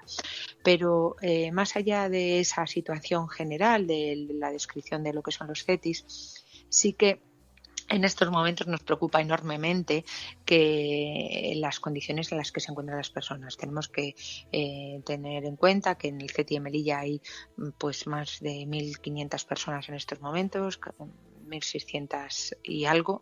En el CETI de Ceuta hay también bastantes personas, no tanto porque es más pequeño, pero en todo caso las condiciones en los CETIs en estos momentos no son las más adecuadas. Nos sorprende que el ministro del Interior recientemente, el ministro Marlaska, haya hecho unas declaraciones diciendo que no tiene constancia de que en los CETIs haya ninguna situación a tener en cuenta, mientras el propio Ministerio de Inclusión realmente sí que lo reconoce y está haciendo enormes esfuerzos por tratar de sacar a esta gente, a la gente que allí está, solicitantes de asilo, migrantes en situación de vulnerabilidad, sacarlas cuanto antes de estos recursos que en cierta medida pues tienen un hacinamiento que en las condiciones de virus no son nada recomendables y podrían ser un foco de infección muy, muy preocupante. Por tanto, es importante que se ponga también el foco en estos dos espacios, en CETI de Ceuta y CETI de Melilla, y en la máxima celeridad posible estas personas puedan estar en dispositivos de acogida en la península y en otras condiciones que generen mayor seguridad ante cualquier contacto vírico. Para que la gente entienda la dimensión de la inquietud, hace 2 días hemos visto informaciones sobre un bebé de 17 meses del CETI de Ceuta que dio positivo por coronavirus. En todo caso, yo sí que te quiero preguntar, porque más allá de esto hay un montón de gente que no se encuentra, muchos migrantes que no se encuentran ni en un CETI ni en otras instalaciones. Vosotros habéis lanzado una campaña para solicitar la regularización urgente con carácter extraordinario de las personas migrantes ante la situación de alarma por coronavirus, y una regularización general. Se ha hecho en otros países, se ha anunciado en Portugal, por ejemplo. Sí, así es. Nosotros consideramos que ante el contexto extraordinario que estamos viviendo, tener a cualquier persona en situación irregular con una restricción de derechos puede ser algo que perjudique tanto a la sociedad en general como a estas personas, porque precisamente las organizaciones sociales estamos diciendo que todo el enfoque que se está planteando para el tratamiento del COVID, hay que plantearlo desde un punto de vista de también proteger los derechos humanos. Por tanto, creemos que además de las propias necesidades que en estos momentos tiene el mercado, no nos engañemos, hemos visto cómo asociaciones y sindicatos de agricultores están demandando mano de obra y regularizar a las personas migrantes para que puedan trabajar. Estamos viendo cómo el sector de transportes no tiene en estos momentos tampoco mano de obra para cubrir determinadas rutas y determinadas entregas que siguen en funcionamiento. Y ya para qué hablar del mundo sanitario, ¿no? Que nos consta en estos momentos que el Ministerio está regularizando a aquellos perfiles que puedan ser de utilidad para frenar el virus, pero hay muchas otras necesidades que no están tan a la vista y que también estas personas podrían cubrir. Pero más allá de nuestro interés está también la garantía de los derechos humanos, y por eso creemos que hay que seguir la estela de Portugal, que hay que seguir las recomendaciones del propio Consejo de Europa, que así lo ha planteado, que se regularice en la mayor cantidad posible a las personas en situación irregular, que estén en situación de vulnerabilidad, y creemos que es la oportunidad. Además, hay una situación que no sé si es conocida por todo el mundo, pero debido a las dificultades que ha tenido, ¿no?, la Oficina de Asilo y Refugio, que durante muchos años no tuvo personal y no puso demasiado refuerzo para poder abordar la llegada de refugiados, pues ahora se encuentra con un stock de más de 100.000 solicitudes de asilo pendientes de resolver. Sería una ocasión perfecta para dar salida a ese stock de personas que están tratando, ¿no?, de alguna manera de tener una situación estable en España, y que debido a una responsabilidad o una cierta negligencia de nuestro propio gobierno, que en los últimos tiempos, no del actual, el actual se ha puesto las pilas, pero es que tenemos un acumulado que viene de hace bastantes años. Entonces sería una fórmula para reconocer esa no posibilidad de haber atendido a nuestra propia legislación, que plantea que a los 6 meses un solicitante de asilo tiene que tener una resolución. Pues Estrella Galán, secretaria general de CEAR, muchísimas gracias. Un saludo y mucha suerte. Gracias a vosotros.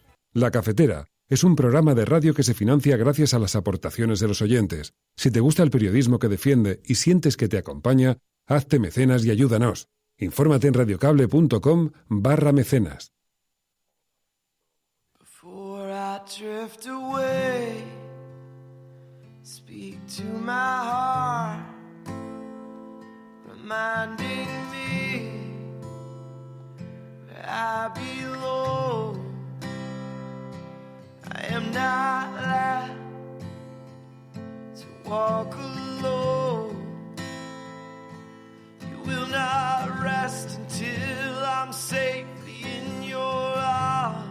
situation is going to end in a few weeks, and then everyone is... ¿Qué haces? Que tengo pilates online. Cariño, pero que estoy en medio de una reunión, ¿no lo ves? Se venden sujetadores a 6 pavos. De ahí salen 2 mascarillas. Si esa señora tosió y luego te miró, el virus no puede atravesar la calle, papá. Bueno, pero es que no sabes cómo me miró. Que este virus es muy pesado. Se queda hasta 3 días pegado en una lata de atún. Diarios de la cuarentena. El martes por la noche estreno en la 1. Se estrenó en efecto anoche esta serie de televisión que nace al calor de la situación que estamos viviendo todos del confinamiento. Víctor Clavijo, buenos días. Buenos días, ¿cómo estáis? Ay, uno de los actores que aparece en esta serie, te diré que nos reímos ayer mucho viéndote, porque en efecto nos ha parecido que es una apuesta muy interesante. Ha habido una cierta polémica sobre si se puede frivolizar o no con la situación que estamos viviendo. Entendemos que una cosa muy diferente es lo que está ocurriendo con la desgracia personal que puedan tener algunas familias, y otra muy diferente lo que está ocurriendo, que hay 45 millones de personas que están confinadas en sus casas, o por lo menos de forma mayoritaria, y eso hace que se produzcan situaciones pues que de todo tipo de variedad que se presta para hacer algo de humor y oxigenar un poquito con esto. Así que lo agradecimos nosotros mucho y te vimos y nos gustó mucho además. Muchas especialmente gracias. El papel que te ha tocado a ti, te diré. Sí, muchas gracias. La verdad que bueno, es muy raro, nunca nos habíamos visto en esta situación, evidentemente. Nadie se ha visto en esta situación de confinamiento, o por lo menos la mayoría de las personas no nos hemos visto en una situación así. Pero como actor, tener que grabarte una serie en tu propia casa con un teléfono móvil, en fin, hacer los cambios de plano, hacer tú de cámara, de iluminador, de atracista, de vestuarista, de maquillador, de script, pues es una situación nueva para nosotros, como la mayoría de las cosas que estamos viviendo todo el mundo en estas últimas 4 semanas, ¿no? Pero bueno, estamos contentos, lo hemos hecho con todo el amor y con todo el humor del mundo. Evidentemente la única intención ha sido entretener, amenizar a las personas en su confinamiento y hacerle ver situaciones parecidas y absurdas, parecidas a las que están viviendo seguramente hoy en día, ¿no? Así que bueno, yo soy de la opinión de que evidentemente esto es una desgracia que nos afecta a todos tenemos conocidos o gente que hemos perdido.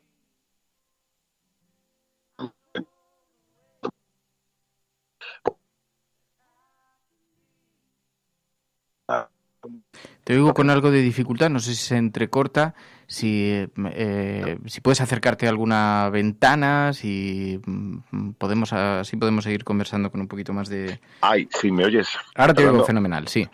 Ahora te oigo estupendamente. Sí, ¿me oyes ahora? Sí. Vale, perfecto. Estupendamente. Ok. Sí, decías que en efecto, que más allá de las situaciones que se puedan haber dado en algunas familias y de la gravedad que todos somos conscientes que tiene esta situación, pero también se están produciendo un montón de momentos, la gente está viviendo un montón de experiencias, son 45 millones de habitantes, 46 millones de habitantes viviendo pues una situación totalmente atípica, ¿no? Totalmente. Y la serie lo que pretende es, pues eso, reflejar esas situaciones, llevarlas un poco a lógicamente, ajustarlas y llevarlas un poco al humor para que nos podamos ver identificados en ellas y poder reír, ¿no? Y poder, de alguna manera, pues desahogar toda la ansiedad y todo el miedo que nos está generando esta situación a todo el mundo, ¿no? O sea, que la intención es venir. Y a ti te toca un papel además especial muy simpático porque representas a una persona que estaba pasando la noche con una chica, la que parece que acababa de conocer, y entonces te quedas atrapado en la casa de una pareja que te habías echado y ahí te pilla el confinamiento. Ese es tu papel, ¿no? Que luego, claro, obviamente es tu novia de verdad porque es con la persona con la que estás en casa, ¿no? Con la que estás rodando. Sí, realmente, bueno, mis escenas la grabo con Monse, que es mi mujer, de hecho, pero la situación que estamos jugando efectivamente es la de un tipo y una tipa que se han enrollado la noche anterior, se han conocido en una discoteca, seguramente han terminado borrachos en la cama y se levantan al día siguiente. Ella se arrepiente bastante de lo que ha pasado, pero de repente pues toda la situación de confinamiento, todo el estado de alarma le pilla a él en casa de ella. Él no puede regresar a su ciudad y tiene novia en su propia ciudad, ¿no? Entonces, bueno, tiene que mentirle a su novia, decirle que está en otro sitio, eso se verá más adelante. Pero bueno, es una situación en la que están obligados a convivir estas dos personas que se han conocido en unas circunstancias completamente pues extraordinarias, ¿no? Y eso va a dar pie a situaciones muy, muy divertidas. Bueno, pues tenemos muchas ganas de verlo. Oye, Víctor, a ver si cuando acabe este confinamiento te vienes un día aquí al estudio de La Cafetera, que tengo muchas ganas de verte, que sepas que te seguimos mucho por las redes sociales, que me gusta mucho ver tus interpretaciones al piano, que Víctor Clavijo es un extraordinario pianista.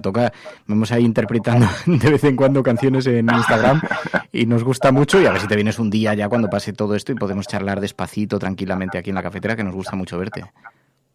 Muchísimas gracias, será un honor, vamos, una de las primeras cosas que haré en cuanto nos liberen. Y por cierto, que estoy deseando. Tenemos que ir juntos un día a revelar, porque mi chica y yo, María Galería y yo, vamos a un laboratorio, pero hemos visto que tú estás yendo al de la Casa Encendida y estamos pensando en acudir alguna vez, y sé que revelas fotografía en analógico. Un día tenemos que coincidir. Nos tienes que pasar me encantará. Me encantará, porque además para mí la fotografía es una distracción maravillosa. O sea, es una de mis grandes pasiones, y además revelada en analógico, que es una cosa que ha caído en desuso por completo, pero bueno, es una actividad que me relaja muchísimo, me concentra, es muy creativa, y si la compartimos como sé que la compartimos, va a ser un disfrute poder compartir laboratorio cuando todo esto acabe. O sea, que deseando también. Tenemos dos cosas pendientes: ir a la cafetera yo al estudio y juntarnos en un laboratorio. Sí, tenemos planes, que da gusto hablar con alguien como Víctor Clavijo. Es todo un renacentista, como veis, que practica diferentes disciplinas y siempre muy interesante. Víctor Clavijo, gracias de verdad y mucha suerte. Muchísimas gracias a vosotros, de verdad. Un abrazo muy fuerte para ti y para todos los oyentes. Y mucho ánimo.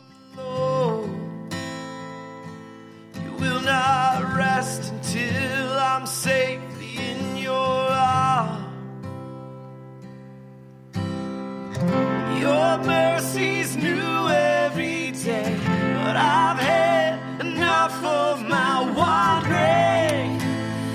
Los cafeteros hacen cosas, la gente hace cosas, y ahí está Víctor Clavijo. Claro, hay muchos oyentes que están diciendo: yo lo recuerdo en los tiempos de al salir de clase. Ahora es un actor consagrado que sigue interpretando en teatro, en cine, en televisión, y le veíamos anoche en esta serie de televisión en los diarios de cuarentena, y bueno, y todo este debate que ha surgido, ¿se puede hacer broma con algo así? Pues yo creo que obviamente con estas circunstancias, con estar en casa, sí, habrá asuntos sobre los que obviamente pues no se pueden hacer bromas, pero me parece que es un debate un poco estéril, que lo único que pretende es meter el dedo en el ojo a la televisión española, ¿no? Además, de verdad, y fíjate que, por ejemplo, ayer yo hice una noticia, Al Jazeera, la televisión catarí, ha hecho un reportaje sobre esta serie, ¿no? Destacando que se cree, o parece que es la primera serie que se hace así en un periodo de confinamiento, que se estaba emitiendo, y explicando y destacando un poquito cómo se había rodado, ¿no? Los actores en sus casas, con sus teléfonos móviles, con sus propios micrófonos, luego enviando el resultado a los productores y a los editores para que lo fueran ensamblando, y sobre todo como un intento ¿no? De intentar pues ofrecer una especie de entretenimiento más ligero a la población, a una población confinada de 46 millones de habitantes, y a ellos, desde luego, este reportaje de Al Jazeera destacaba ese aspecto, no el aspecto de que se pudieran estar riendo de una situación tan trágica como objetivamente lo es, ¿no? Pero al revés, ¿no? Les llamaba la atención este intento pues de sacar una sonrisa al menos de esta situación. Fíjate que ayer el actor Gorka Ochoa retuiteaba ese texto que habías escrito en Radio Cable sobre lo de Al Jazeera, y entonces vi que en las contestaciones había gente que reprochaba precisamente: ¿cómo se puede hacer humor con esto, hombre?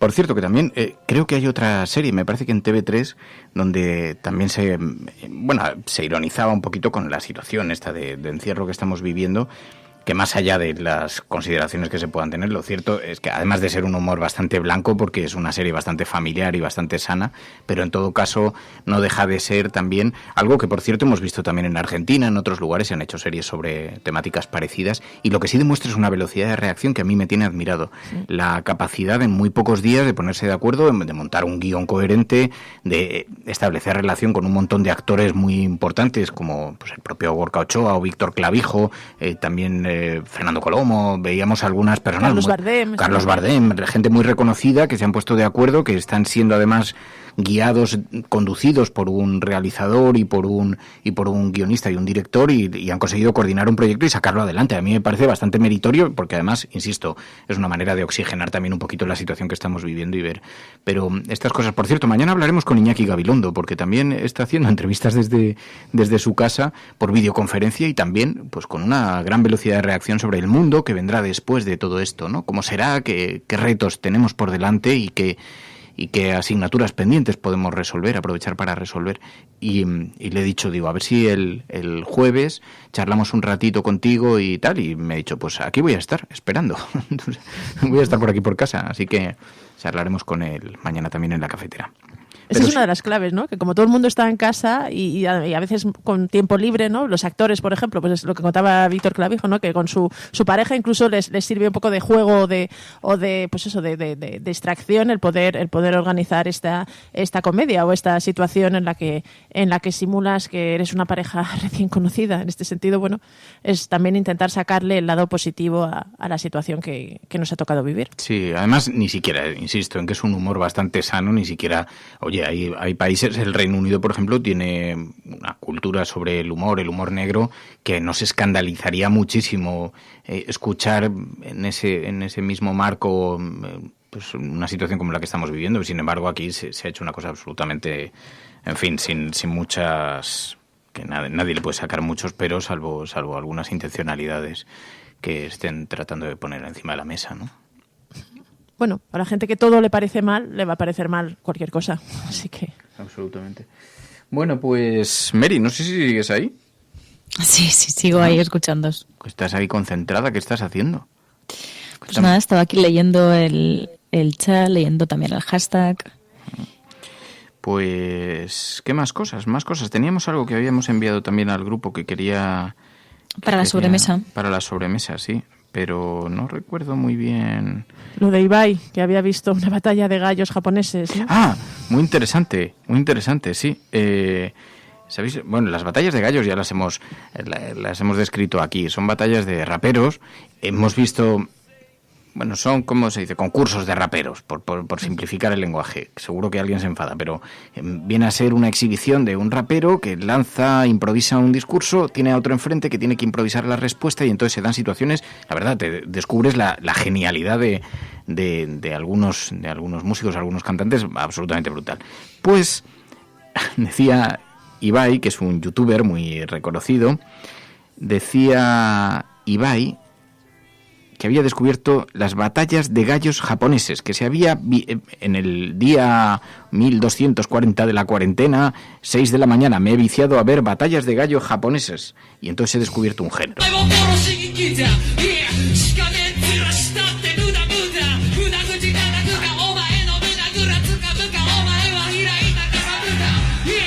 O sea, no pretendo hacer de esto ningún análisis de altura porque no es más que una proyección un poco provinciana por mi parte de escuchar a alguien hablando japonés y que me haga la risa. Pero tiene su ironía. Porque no la entiendo básicamente, pero me ha parecido muy gracioso. Sí, en el mundo de los...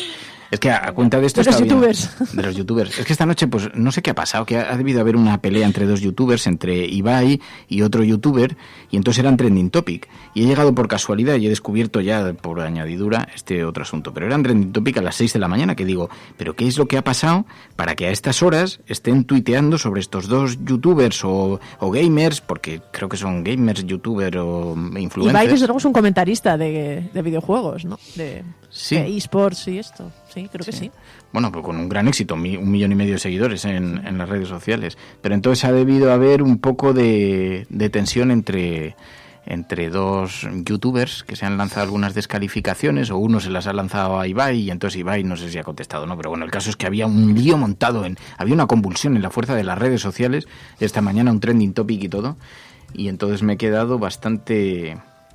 Tú te has quedado con la batalla de rap japonesa, ¿no? Claro, buscando un poquito ahí por los hilos y tal, a ver qué había ocurrido y ver un poquito. Dice, Dallas, no sabe lo que es. Entre Ibai y Dallas, ¿puede ser Alba? No lo sé. Me parece que sí, quiere sonarme, pero... Sí, me parece que era Dallas porque... Sí, era Dallas seguro.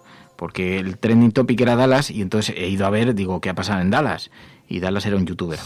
Y entonces resulta que ha descalificado a Ibai.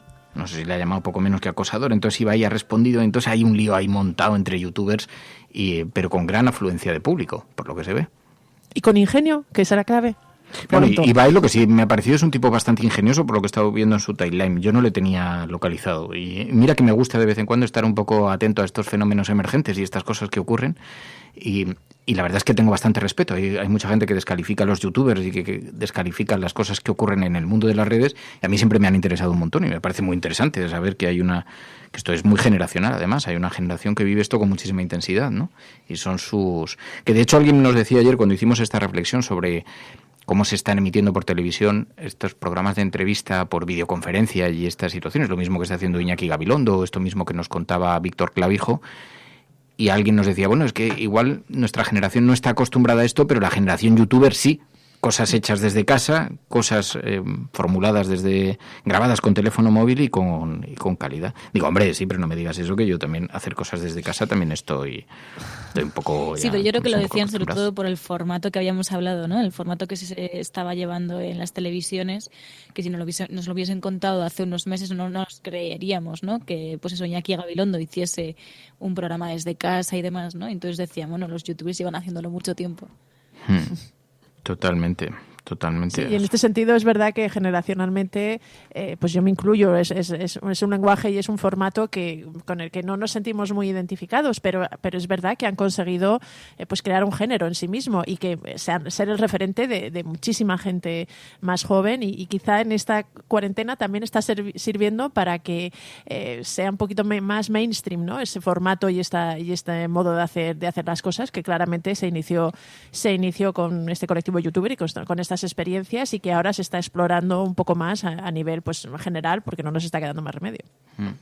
Hombre, algunas cosas se van a instalar para siempre seguramente y esto da pie, inaugura formatos, inaugura también formas de teletrabajo, es un poco a lo que se refería Pepe Romero esta mañana, ¿no? Cuando conversábamos con él. Hay cosas que necesariamente llegan y se instalan, ¿no? Pero fíjate, yo me interesa de todo esto que está ocurriendo, de todos estos fenómenos, de toda esta emergencia, de toda esta innovación, porque hay muchas cosas que pasan sigilosamente, pero porque son cotidianas, como esta, o como la batalla de 2 youtubers, pero que retratan algo muy importante también, un cambio de paradigma gigantesco, generacional, pero un buen cambio de paradigma. Y a mí todo esto me llama la atención porque me gustaría que montásemos un programa, que organizásemos un programa, una cafetera, con algún líder sindical, con alguien que nos pueda explicar qué transformaciones, con alguien también del mundo de las empresas, qué transformaciones son necesarios, qué necesidades se va a demandar, qué se puede hacer y en qué podemos invertir este tiempo, porque me parece que en efecto estamos desaprovechando un tiempo que puede ser fundamental y que si tuviéramos unos mínimos conocimientos y unas mínimas herramientas para saber cómo adelantarnos un poquito, le podríamos dar un montón de recursos a la gente que nos está escuchando. Y creo que eso sería muy importante, porque a lo mejor es el momento de aprovechar, ahora que tenemos algo de tiempo, para, como decíamos ayer, asistir a ese curso online de la UNED sobre algo que vaya a ser importante en el futuro cercano, ¿no? Esto a lo mejor es el momento de aprovechar. Hay cursos que son gratuitos, ¿no? ¿Qué podemos hacer o quién nos puede explicar o dónde podemos colocar el foco para que esto pueda convertirse en una herramienta para la gente, aprovechar este tiempo, ¿no? Intentar huir de todo el clima de tensión tan enorme que hay, tan formidable, y buscar un punto de utilidad para que esta crisis nos conduzca a algo, ¿no? Porque hoy lo estamos viendo. Hoy es 8 de abril. El 8 de abril está anunciada la apertura de la ciudad de Wuhan, la primera ciudad que entró en confinamiento, en cuarentena en todo el planeta. A partir de ahí 2/3 de la humanidad le han seguido los pasos. Y hoy se abre esa sociedad, además de que lleva un territorio recorrido y están pidiendo los expertos, los especialistas, que aprendamos de lo que han vivido, de lo que han sucedido, de los errores que ellos mismos han cometido. También nos puede ayudar para observar cómo va a cambiar el mundo, qué necesidades va a tener, cómo nos podemos preparar para eso, cómo podemos hacer que nos golpee menos la crisis económica que se nos anuncia, toda esta situación, ¿no? Y hay recursos, hay cosas que podemos hacer y sería un momento muy importante, muy interesante también para intentar ponerse a trabajar desde ya, ¿no? En medidas y en cuestiones, no sé, sociales. Yo imagino que el gobierno está pensando en eso, pero desde luego parece que es muy importante, ¿no? Ponernos ya en el mañana y estar intentando mirar un poquito hacia adelante, o por lo menos que haya gente haciéndolo, ¿no? Más allá de que obviamente hay que seguir trabajando en el hoy, ¿no? Pero bueno, en fin, con esta reflexión nos vamos a marchar, que me gustaría que hiciéramos algún tipo de programa, pero claro, tampoco quiero que hagamos una cosa latosa, que la gente diga, joder, qué pereza, ahora los sindicatos, los tal, no sé qué, no sé cuántos, la empresa, pero me parece que es importante, ¿no? Hay que recordar que no hay Semana Santa en la cafetera, que seguimos al pie del cañón. Ah, sí, claro, vamos a seguir emitiendo estos días. Mañana y pasado vamos a hacer programa.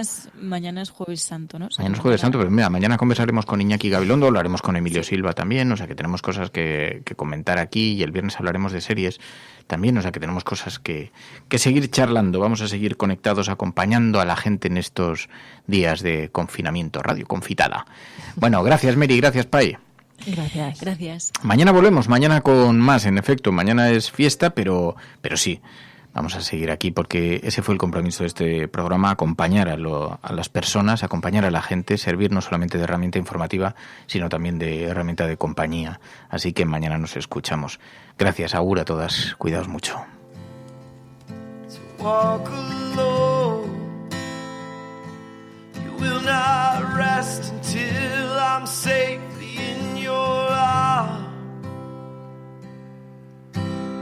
La Cafetera es un programa de radio que se financia gracias a las aportaciones de los oyentes. Si te gusta el periodismo que defiende y sientes que te acompaña, hazte mecenas y ayúdanos.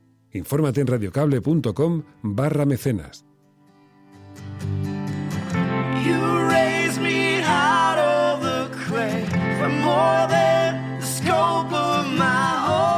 Sí, fijaos, bueno, ya veremos a ver cómo podemos tomar esta noticia, pero la ministra de Hacienda ha comparecido, ha dicho que a partir del día 26 se podrá volver a la ocupación de las calles y plazas, aunque con instrucciones claras, 26 de abril, así que hay unas ciertas expectativas y los datos siguen siendo positivos. Ya iremos viendo cómo se va desarrollando, porque hacer previsiones en un mundo como este, en un tiempo como este, no parece lo más acertado, habida cuenta de cómo han ido transcurriendo los acontecimientos. Esto es La Cafetera, si lo estás escuchando no estás sola.